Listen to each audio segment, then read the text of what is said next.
Module 5, the Qin 221 BCE to 206 BCE and the Han Dynasty 206 BCE to 220 AD. I, Dr. Rita Pratap, former head of the Department, Drawing and Painting, University of Rajasthan, Jaipur. I am going to speak on the Qin Dynasty and Han Dynasty of Japan. In the Han painting, the innovation and forward-looking styles of the late Zhou period continue and mature.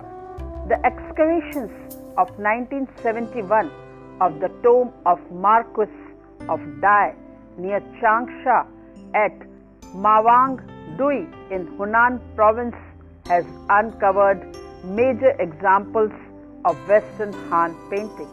The tomb contained numerous well-preserved examples of early Han decorated lacquer utensils, a painted wood sarcophagus, embroidered silk fabric, stone reliefs depicting hunting, harvesting, etc.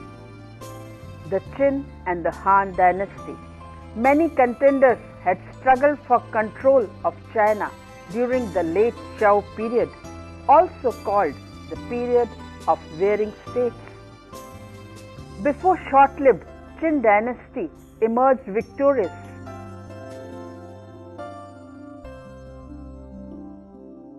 Despite the ongoing political turmoil, however, cities grew larger and trade flourished throughout the war-torn region. Under Qin and Han rule, China grew and prospered as a unified nation for the next 4 centuries.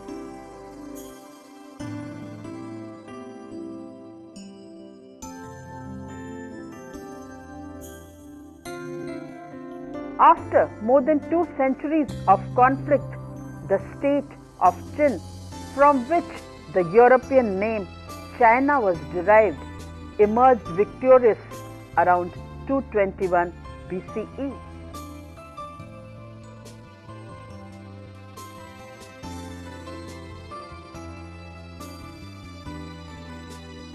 The king of Qin proclaimed himself Emperor of Shi Huangdi of China. During his brief reign, he centralized the Chinese government, standardized the Chinese weight, measures, coinage and written language in form of seal script. Throughout the empire, he created the Great Wall of China by connecting sections of existing walls that had been built over the preceding centuries to keep out invaders from the north. Within 4 years of the first emperor's death, the totalitarian rule of Qin dynasty was overthrown by the rebel forces. Prior to late Zhou period, it was customary for the people, animals and useful objects of all kinds be buried along with kings and wealthy nobles to assure that their needs would be well served in the afterlife. Outlying chambers of royal shang and chow tombs were often formed to certain the remains to servants, soldiers, musicians and horses that had been sacrificed to accompany the king after his death. By the late Zhou period, wood, stone or pottery replicas of furniture, servant and domestic animals had begun to be entombed as symbolic replacements for the people and objects represented. Qin. In 1974, the discovery of small part of the burials surrounding the giant tumulus tomb of Qin Shi Huangdi. Originally over 600 feet high, the man-made hill dominates the plain west of Mount Li near Qian. Almost half a mile from the hill, well diggers chanced on a part of the clay civil and military entrouge buried around the central tomb mound. Tomb pit with part of earthenware burial army of the first emperor of Qin Dynasty. Pit 1, Lingtong, Shaanxi, China, dated to 210 B.C.E.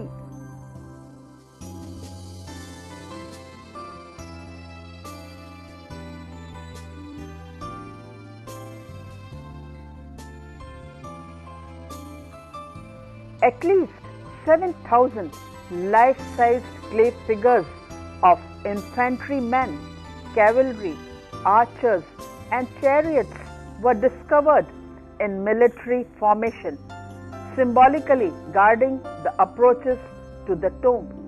These once brightly painted figures of fired clay were carefully finished by hand to allow for individualized facial features. In 1974, about 7,000 terracotta figures, the first emperor's army, drawn up in battle order. These terracotta warriors include infantrymen bearing weapons. Few examples are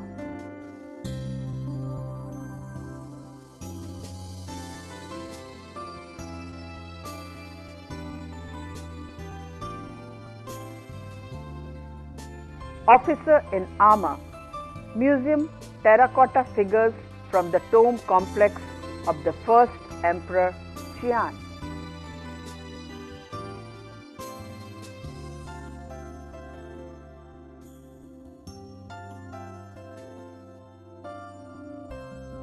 Kneeling Archer, Museum of terracotta figure from the tomb complex of the first Emperor Qian.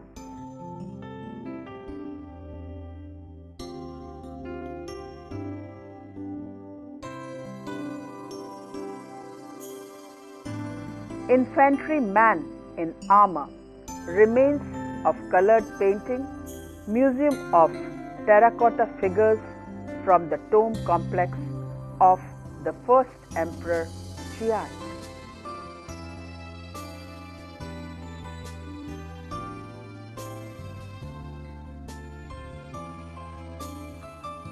Originally richly polychrome, the figures now reveal their material of fired grey clay, modelled with the same careful realism, as much smaller than late Chao figurines found at Huiqian, formerly Chang'an. The various provincial headdresses of the warriors are depicted in specific detail, and the small closely coupled horses stand stiffly ready for mounting or harnessing. Closer to the central tumulus, a few smaller than life-size bronze images of charioteers and horses have been found. One of the most astonishing of these is the 4-horse covered carriage with driver in gilt bronze.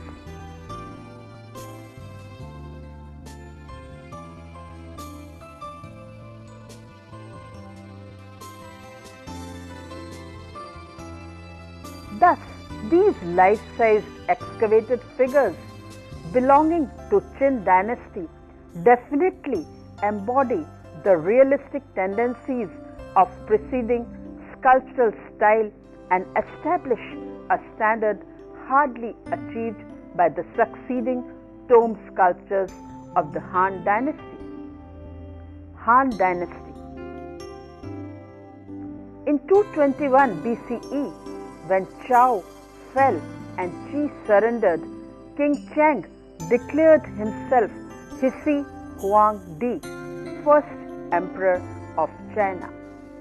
Before his death in 210 BCE,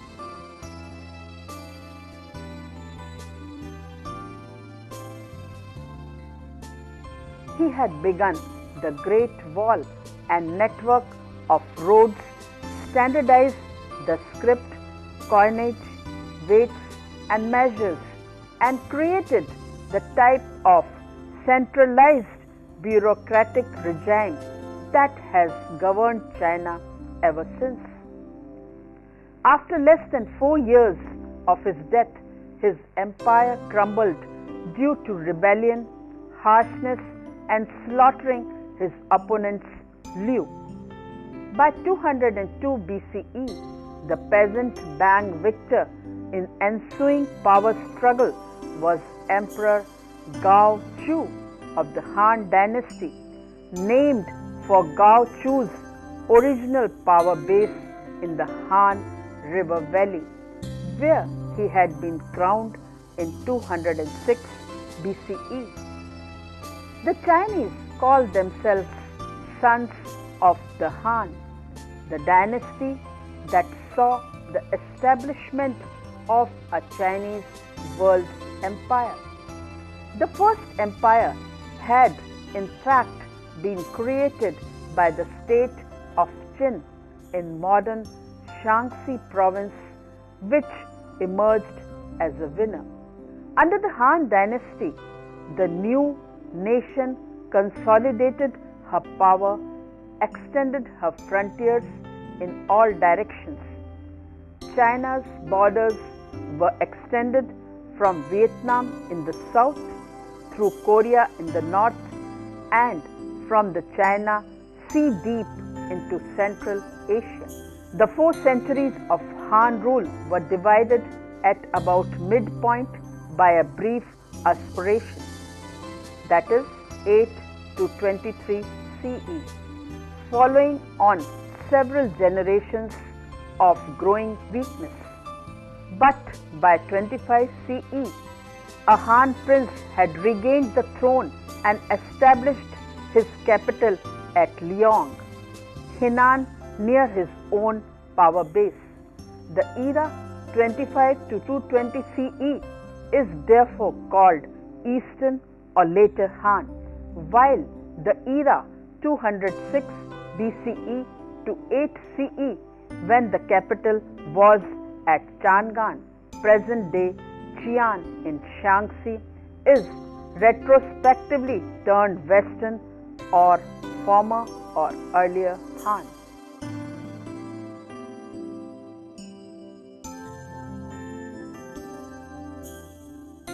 The Han Empire also established Chinese cultural patterns. The art and thought of late Zhou period was consolidated. Surviving texts of Han date, both Confucian and Taoist, are a great aid in interpreting Han art. The Han emperors, at least in theory, were orthodox upholders of the state cult of Confucianism. But like the masses of the people, they were steeped in the magic and superstition that formed the popular aspect of the Taoist religion.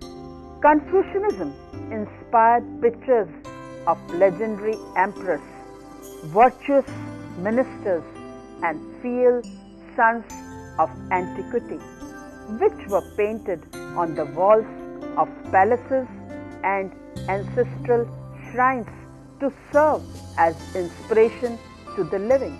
The themes of popular Taoism, on the other hand, were illustrated by pictures of fairies and spirits. An example is of a celestial game of Liu Po, a rubbing of a stone tomb slab from Hsichin, Han Dynasty, and at present in Sichuan University Museum, Chengdu. Of the legendary Mount Kunlun beyond the western horizon, or of Panglai, the magical islands that rise out of the eastern seas.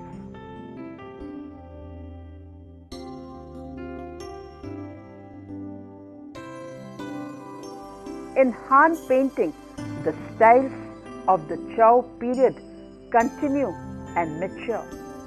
At least 2 major styles are distinguishable, and a third, now becoming clear, may have to be taken into account. The formal official style is rather still, geometric, almost hiatic. The second painterly style, which can be seen in the lacquered wood bowl, belonging to Changsha Hunan, late Zhou period, and at present in the Seattle Art Museum, and the painted shells with hunting scenes belonging to late Zhou period or early Han Dynasty, and at present in the Cleveland Museum of Art.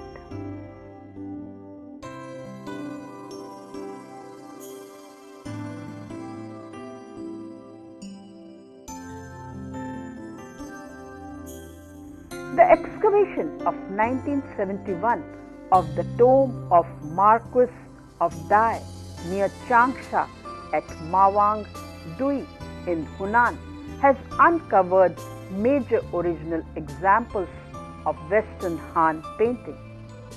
The tomb contained numerous well-preserved examples of early Han decorated lacquer utensils. A painted wooden sarcophagus of the Marquis of Dai, one of the three ornate nested coffins, detail of outer coffin of three, lacquered wood with polychrome designs of fantastic animals amid clouds, belonging to Western Han Dynasty and dated to circa 180 B.C.E.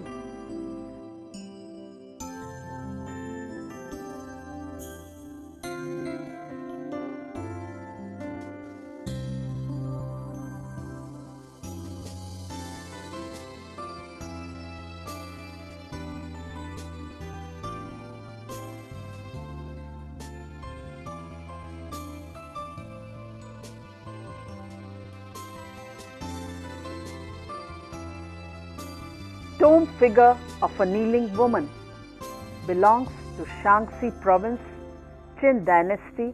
It is an earthenware in the National Museum, Beijing.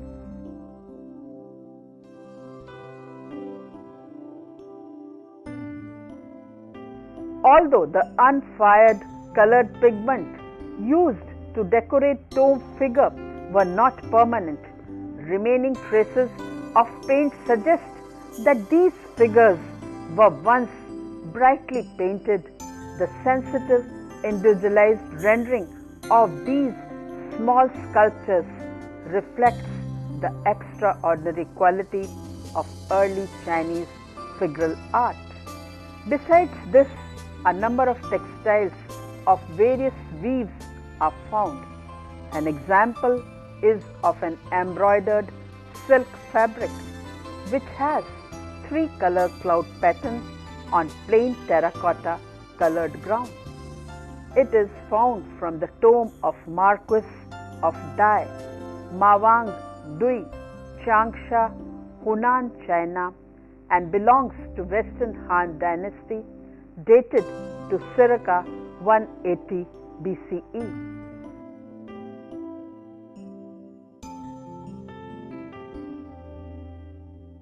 The drawing of a painted banner from the tomb of Marquis of Dai, original silk, Mawang Dui, near Changsha, Hunan, China, and belongs to Western Han Dynasty, dated to 180 B.C.E. at present in the Historical Museum, Beijing, is accomplished in technique and complex in design.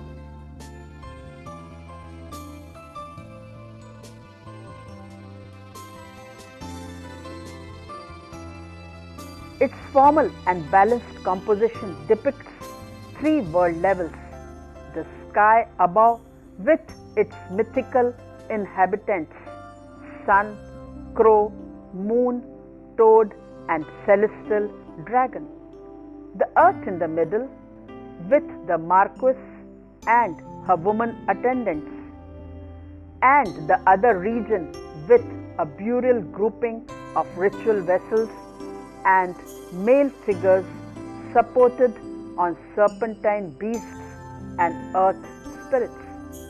Another example is of a detail of painted banner from tomb of Marquis of Dye.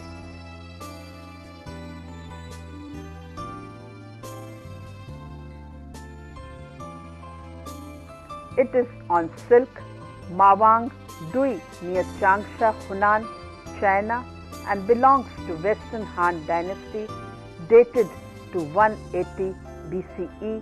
and at present in the Historical Museum, Beijing, is found draping the inner coffin.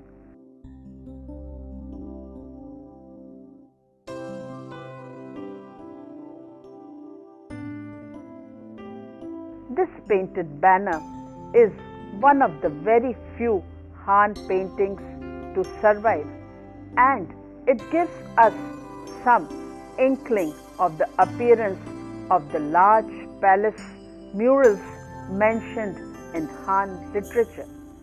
Stone reliefs from rubbings are made by laying a thin layer of damp mulberry paper on the stone and pressing it into the crevices and carved areas. It is then lightly tapped with an inked plaget. The resulting rubbing can be reversed through a photographic process to achieve a black on white impression, not unlike the original painting prototypes. Rubbing stone relief from Ainan, dated to 3rd century AD and belonging to later Han Dynasty.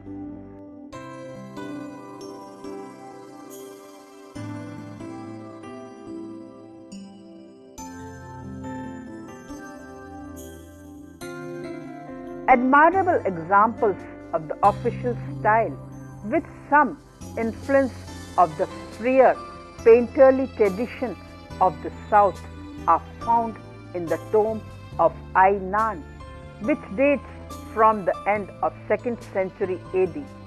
Here, the stone reliefs may well give an indication of the nature of murals on palace walls and of the degree of maturity the Han artist had reached in composition.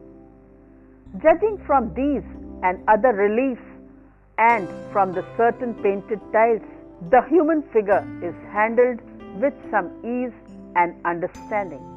One can see from the tombs of Ainan that there is one important concept already established by the 2nd century AD, and that is the use of organized space and of a systematic convention to indicate depth.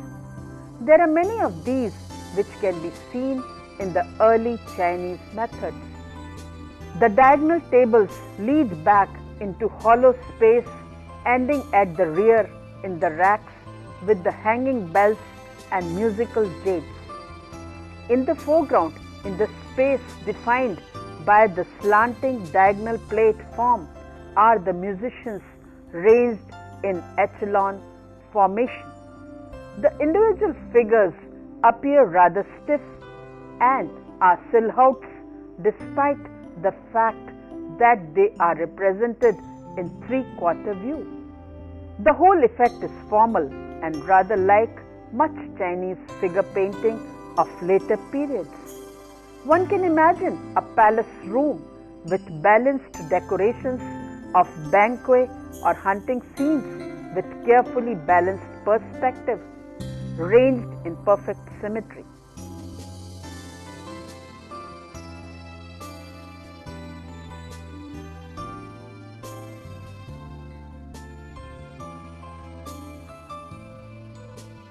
These reliefs have a different types of incised decoration, whereas the Ainan tomb tends to indicate a type painting relying somewhat on line. The Wu Liang Tuzu reliefs seem to indicate a type which is more formal, static, and involved with careful placing and spacing, but concerned primarily with silhouettes. The ground line for the scene above is indicated by the heavy black line, in contrast to the Ainan relief, which indicates depth by means of a short recessional diagonal. The Wu Liang Tuzu reliefs use only the crudest indications of depth in general. Everything is handled as if it were on one plane. The calligraphy of the Han period.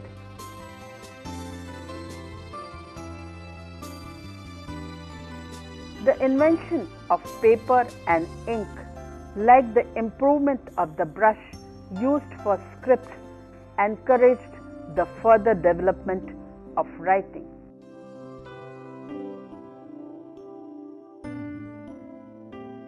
An example is a letter in Lishu script, ink on silk,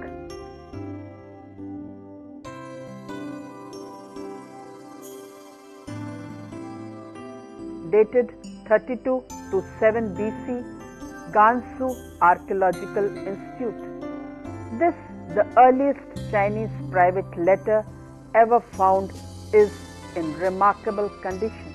As a result of further development of brush used in calligraphy, official script Lishu became a static angular variant of the earlier lesser seal script Xiao Chuan, comparatively tall but more rounded form written in rectangle that must have been visualized as taller than it is broad. The Han period also saw the emergence of clerical normal script Kaishu,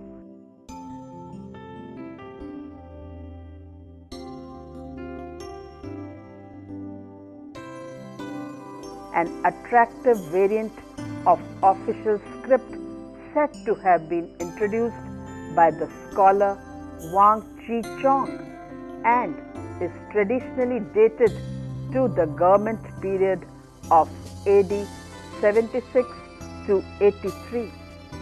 The form of script shows a clear movement away from the horizontal tending towards upper right hand corner. The character have a slanted appearance. All these types of calligraphy described above could have been used for official administrative documents in public life. Such documents might be chiseled in stone or written on silk, bamboo or paper. An example is a stone sarcophagus of Wang Hui, dated to about 212 AD.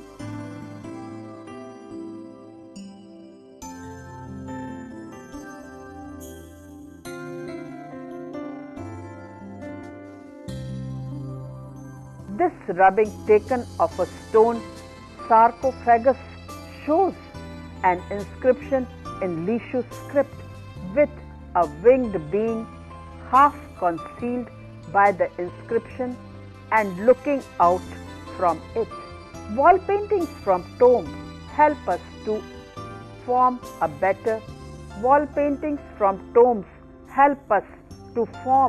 a better idea of the Han period and illustrate the development from ceremonial art to the secular use of decorative themes. While the existence of art had once been justified by ritual and religious ceremonies, serving to create and decorate ceremonial items, and also over the centuries to glorify the power and prestige of great families in this world. There was a perceptible change during Han period. Art steadily developed a narrative and expressive character.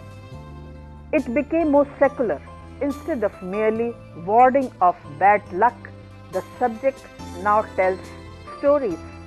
The stories drawn from myth, and fable illustrate cosmological notions such as the concept of animals of the 4 points of the compass, the white tiger west, the black turtle north, the blue-green dragon east, and the red phoenix south, which are closely connected with the doctrine of the 5 elements. An example is of a fragment of stamped brick from Tomb Chengstu.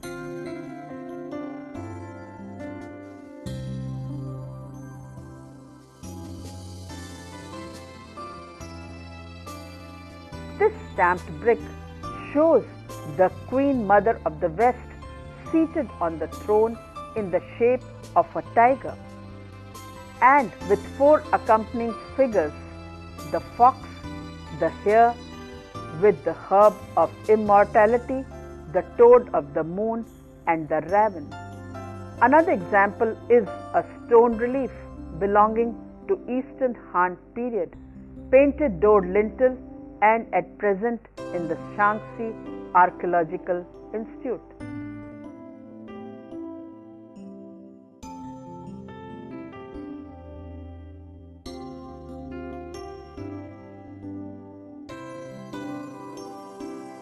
This lintel has 2 decorated horizontal areas, the upper showing a hunting scene and the lower a procession of chariots and horsemen. The work combines bas relief and painting, painted tile, terracotta, polychrome painting on hollow tiles belonging to later Han Dynasty and at present in the Museum of Fine Arts, Boston.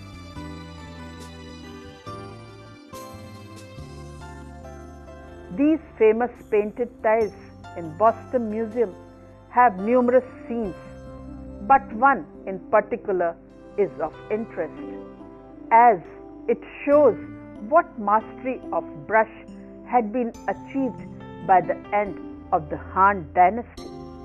One can see only suggestion of speed or flexibility in terms of pigment and line, but also the brush stroke as a means of defining character.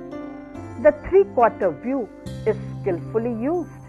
The whole attitude and rows of each figure conveys something of the psychology of the person involved.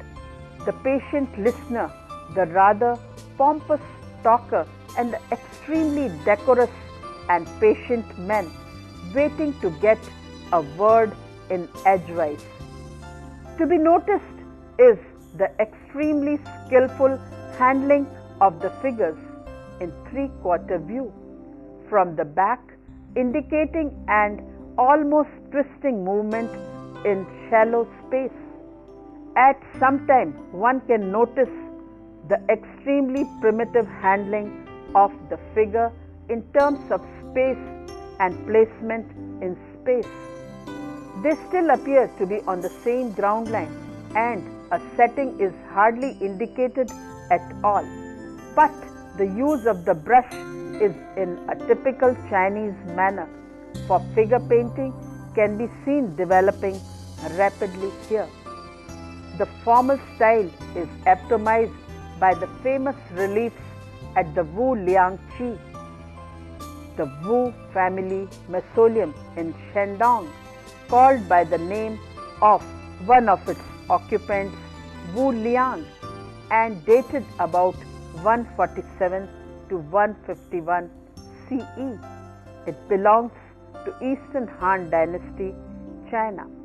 Here the background is cut in low relief. The relief shows 2 quite separate scenes. Below, a procession of chariots, mounted men and footmen are shown moving to the left over the heavy line that divides the 2 scenes and serves as ground line.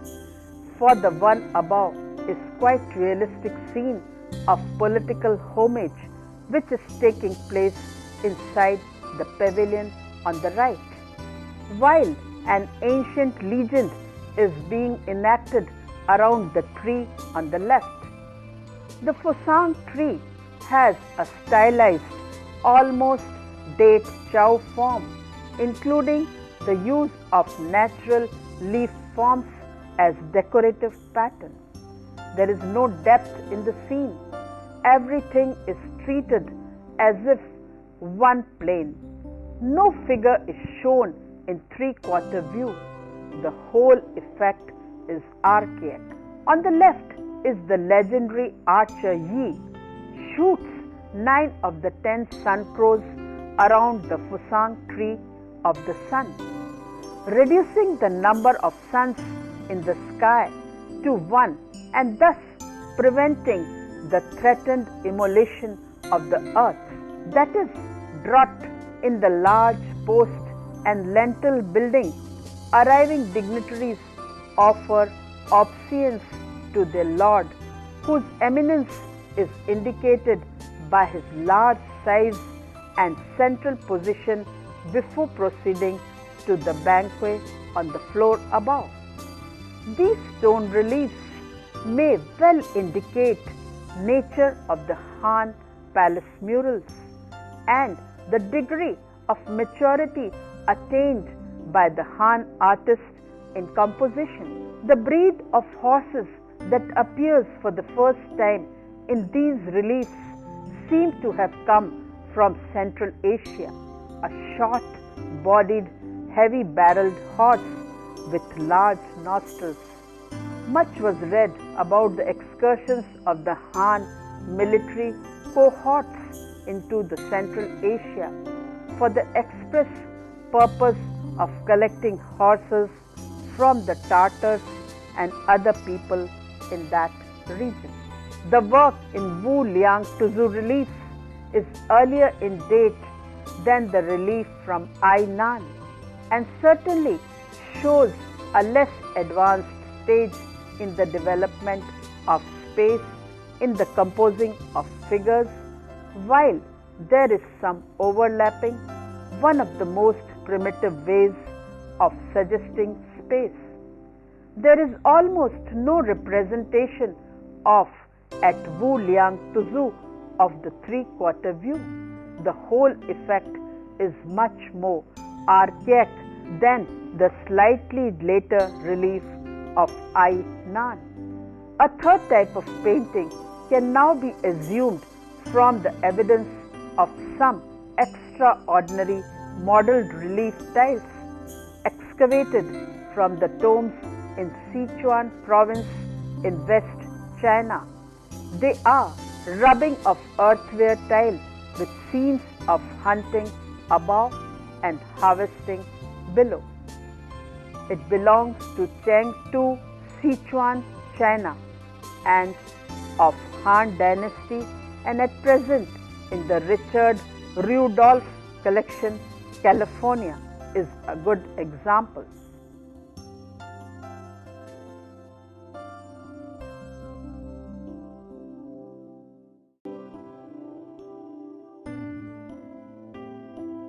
The tile divided horizontally shows two scenes. Above, a stream full of ducks, fish and lotuses winds into distance, while the two hunters on the bank shoot at the flying ducks. Below, 5 men harvest grain while a sixth brings lunch. Thus, the depiction is lively and natural. The painting depicts advanced stage of space composition. All this allows us to assume that some Han painters had an organized and intuitive feeling for space. To conclude, one can say that some Han painters shared this organized and intuitive feeling of space and for the naturalistic handling of human and animal figures.